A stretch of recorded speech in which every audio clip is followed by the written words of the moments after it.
মনোবীক্ষণ polyclinic, চিকিৎসার জগতে এক দশক। এখন এখানে সব বিষয়ে ডাক্তারবাবু একসাথে তলায়। ফোন করুন 7477799515 এই নম্বরে। লোকসভা ভোটের আগে জিয়াগঞ্জে পদযাত্রায় বিজেপি রাজ্য সভাপতি সুকান্ত মজুমদার, বিধায়ক থেকে দলীয় নেতৃত্বদের নিয়ে হয় পদযাত্রা।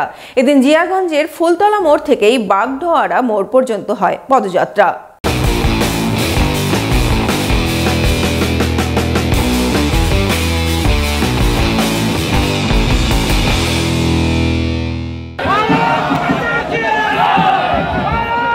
তৃণমূলের অপশাসন ও দুর্নীতির বিরুদ্ধে জিয়াগঞ্জে পদযাত্রায় বিজেপি রাজ্য সভাপতি সুকান্ত মজুমদার মঙ্গলবার দুপুরে জিয়াগঞ্জের ফুলতলা মোড় থেকে বাগডোগরা মোড় পর্যন্ত পদযাত্রার আয়োজন করে মুর্শিদাবাদ সাংগঠনিক জেলা বিজেপি নেতৃত্ব।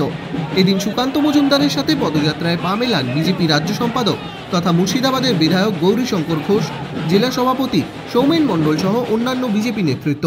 রবিবার থেকে মুর্শিদাবাদ জেলায় রয়েছেন বিজেপি রাজ্য সভাপতি। বহরমপুর জঙ্গিপুর লোকসভার পর এদিন মুর্শিদাবাদ লোকসভা আসনে দলীয় কর্মসূচিতে যোগ দিয়েছেন সুকান্ত মজুমদার।